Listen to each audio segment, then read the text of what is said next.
Hi, I'm Stephanie Mitchell-Urich, recording this lecture for DTN 240, Introduction to Nutrition. Today we're going to take a look at Chapter 2, Tools for Healthy Eating. In our time together today, we're going to take a look at what is healthy eating and explore some of the terms from your textbook related to that, as well as explore some of the tools available to us to help us measure healthy eating and to help guide us in our eating choices. Some of those include the dietary reference intakes and food labels, the dietary guidelines, My Plate, the new food pyramid, a little bit about that, and then also the exchange system. So, right off the bat, let's get started. What is healthy eating?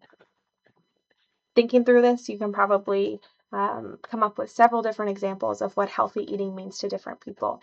I know some people who start the new year and they say, I'm not going to have any sugar, and that's going to be healthy eating for me, is no sugar in my diet. Maybe someone else focuses on low in fat. Most often, when you use the term diet, people immediately think of cutting something out or restricting something, and that to them means healthy eating. We're going to take a little bit of a different approach.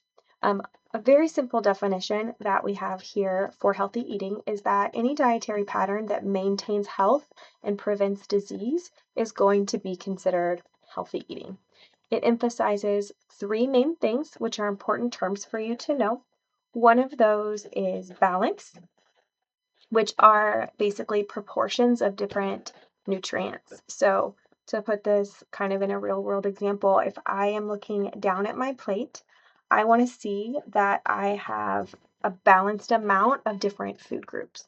So I don't just have, a plate full of carbohydrates, but I also have protein foods, and I also have fruits, and I also have vegetables. So I'm seeing a balanced amount of food groups on my plate. So then I take a look at variety.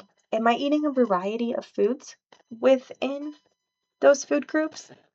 So for example, let's say I've got some fruit on my plate, but for breakfast, for lunch, for dinner, that fruit is always applesauce. All right, that's a good example of not having variety. If I'm just eating applesauce every day. So I want to be sure to shake it up. I want to have a variety of fruits. Apples, sure, but maybe also berries or maybe also bananas. Same thing with grains. I don't just want to eat pasta at every meal. I want to throw in some oats too with oatmeal or granola or maybe try some whole wheat bread. So getting a variety of foods within the food groups. Our last term there is moderation. And that one is referring to appropriate portion sizes. It's under all three of these, balance, variety, and moderation, where we really want to emphasize that all foods can fit within a healthy dietary pattern as long as we're keeping these things in mind. The next terms I want to take a look at are energy density versus nutrient density. Nutrient-dense foods tend to have lower calories, but kind of more return on your investment. So I'm eating fewer calories, but I'm getting more micronutrients in my diet through those calories I am eating. So if you look at this image on the left, we see broccoli. For only 10 calories, I am getting 13 milligrams of potassium and 19 milligrams, flip those, 13 milligrams of calcium and 19 milligrams of potassium in just 1 ounce. That's a pretty good return on my investment. Look on the other side to energy-dense foods, which tend to have higher calories but fewer micronutrients, and you'll see that I'm getting a little bit less of a return on my investment. For 150 calories, I'm getting 0 milligrams of calcium and 0 milligrams of potassium. So my goal is to include more nutrient-dense foods in my diet so that I'm getting plenty of the micronutrients for fewer calories versus those energy-dense foods. A lot of foods will fit into one of these two categories. There are some foods that will fit in both the nutrient-dense category and the energy-dense category. The best example I can think of for this would be something like avocados. Avocados are higher in calorie, but they also offer a lot of vitamins and minerals and heart-healthy fats. So those are going to be both nutrient dense and energy dense. Another example of this might be nuts or nut butters, peanut butter, things like that. Because of those heart healthy fats, they tend to be higher in calorie, but they also have a lot of micronutrients. So that would be another example of nutrient dense food plus energy density. Switching gears just a bit, dietary recommendations and implementation tools. These are going to help us to guide our healthy eating. So we talked a little bit about what healthy eating is. These tools are going to help us get there. The first one that was created were these dietary reference intakes. So this umbrella image in the middle, and then these sort of like stacks of papers there on the left. These were created after World War II to help support health and reduce malnutrition. So basically, in the world, we were seeing all of these people who had been a part of the war were returning home, and because they didn't have access to healthy food while they were gone, we were seeing increased rates of malnutrition. So we created these guidelines and kind of set these standards so that we would have a good understanding of what are the minimum level of nutrient intakes that we need in order to prevent malnutrition and support health. So then we used all of this fancy science knowledge to create the dietary guidelines for Americans. Then the dietary guidelines for Americans are what we use to create these more public facing tools. Most people aren't reading the dietary guidelines for Americans, but many of them have seen, for example, a food label, this nutrition facts panel on a food label, or this My Plate graphic that helps show them this is what all of this science actually means. Dietary reference intakes are updated as new evidence is available. The main thing to remember about these is that they set a standard for the amount of nutrients to maintain good health and prevent disease in people who are already healthy. Okay, so if I have an underlying condition, that may influence how my body processes nutrients.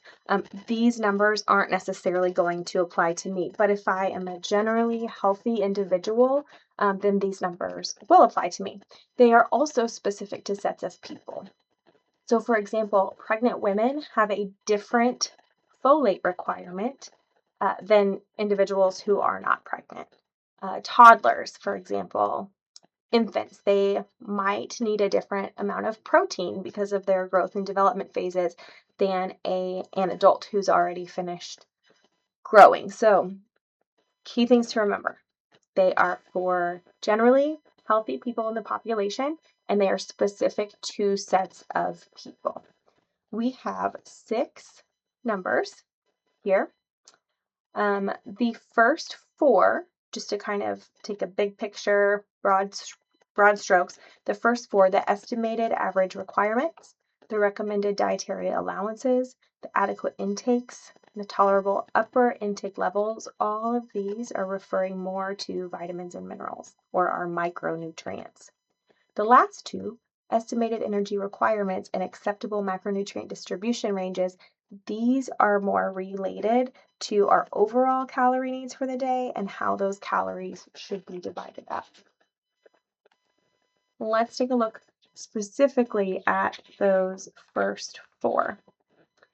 So the estimated average requirement is the average daily intake level to meet the needs of roughly 50% of individuals. So you see this chart here that when I have a number that is set as the EAR, that's going to meet the needs for roughly half of people. Okay, half of healthy people need this amount in order to achieve good health outcomes. The RDA takes it a step further, and this number says this is going to meet the needs for almost all the people, up to 98% of people. So those 2 numbers are important to know. The adequate intake, moving over here, it's not on your image, but on the left, the adequate intake is the average daily intake level assumed to be adequate. Basically, there's not enough research to say what the EAR or the RDA should be, but we know we need it, we know it's important, and this is our best educated guess on how much that we need for health. So that's the AI. The UL, or the tolerable upper limit, is the line that says, do not cross. If you have more than this amount, you have an increased risk of toxicity and poorer health outcomes basically from overconsumption or having too much. What does this look like in the real world? Vitamin C, for example. Everyone knows we need vitamin C. It's a great antioxidant, good for wound healing, all kinds of great functions in the body. Our DRIs have a couple of different numbers to give us. Generally, we say that people need between 60 milligrams and 75 milligrams a day. What does this mean? The EAR says 60 milligrams. Remember, EAR is the estimated average requirement. So that's saying that for about half of the people, 60 milligrams is going to be enough to meet their health needs. But the RDA, the recommended daily allowance, is 75 milligrams. So it's a little higher. And what we're saying is, if you eat 75 milligrams, that's going to be enough to meet the needs of most people, or up to 98% of people.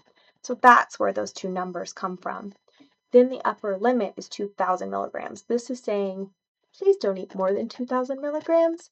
If you do, there's increased risk for toxicity and symptoms of toxicity. Now we're on our last two DRIs. The EERs are the estimated energy requirements, and the AMDRs, acceptable macronutrient distribution ranges. These are talking more about how many calories we should consume and then how those are distributed amongst kind of our food groups or macronutrients. The EERs we're going to spend more time with later in the semester, actually learning the calculations on how many calories the average person needs depending on factors like age, height, weight, things like that. The AMDRs, though, we're going to focus a little bit more on in this chapter. This is the healthy ranges of intake for the macronutrients. So it's basically saying of all the calories that I eat in a day, 45 to 65% of those should be from carbohydrate food sources. 20 to 35% of those should be from fat food sources, and 10 to 35% of those should be from protein food sources. So if I have roughly 2,000 calories a day that I'm taking in, I would do a math calculation to figure out how many carbohydrates then are 45 to 65%. Let's do some practice problems so you can actually see what this looks like in real life. And okay, so here Ellen is pretty much exactly what I was just talking about. She needs 2,000 calories a day, which is pretty average. Based on the AMDRs, how many calories from fat should Ellen eat each day? So first, we take her 2,000 calories. This is how many total calories she needs for the day. We will multiply it by 20%. Why 20%? Because, let's go back, our fat calories here, or our fat AMDR, is 20 to 35%. Okay, move forward. Okay, so 2,000 calories. To get that range, we're going to start with the 20%, the lower range. 2,000 calories times 20% equals 400 calories. Then we're going to do that for our upper range, which is that 35%. 2,000 calories multiplied by 35% is 700 calories. So our answer is Ellen should be aiming for about 400 to 700 calories from fat a day. Make sense? Okay, taking it one more step. You determined that Ellen should eat between 400 and 700 calories from fat each day. How many grams of fat would you recommend for her to eat? In order to answer this question, we're going to have to reach back into our brains from a previous lecture and remember how many calories per gram is in each macronutrient. So remember, carbohydrates have 4 calories per gram, protein has 4 calories per gram, and fat has 9 calories per gram. So we're still dealing with fat here. So we're going to multiply the number of calories that she needs and then divide that by the number of calories per gram. So we have 400 calories, the lowest of this range, divided by 9 calories per gram. That equals 44 grams. 700 calories divided by 900 calories per gram, 78 grams. So our answer then is 44 to 78 grams of fat per day. So our 400 to 700 numbers here, that's what we calculated in our previous answer. We know that's how many calories from fat Ellen needs each day. We divided it by 9 because we know from a previous lecture that fat has 9 calories per gram. All right? Let's take a look at this using carbohydrates, so 4 calories per gram. 45 to 65% is our AMDR. Jessica's total calorie needs for the day are 2,150. Based on the AMDRs, how many calories from carbs should Jessica eat each day? And then how many grams of carbs per day does this recommendation provide? Take just a minute. We will pause, see if you can calculate these, and then I will share the answers with you, and we'll finish up for this lecture. All right, so for this practice problem, number 3, we take Jessica's 2150 kcals and then multiply those by the 45 to 65%. Our answer for this first question should be 968 to 1398 kcals from fat. And then for the second question, how many grams of carbs? We get that by dividing that range by 4 calories per gram, because we know that carbohydrates have 4 calories per gram. Our answer there is 242 to 350 grams of carbohydrate per day. If you did not get those numbers, or if you just want extra practice, I highly recommend visiting our course mentors. They are available during regular sessions to help you with practice problems like these so that you can be fully prepared for your exam. That is all for this lecture. Meet me back for food labels whenever you are ready.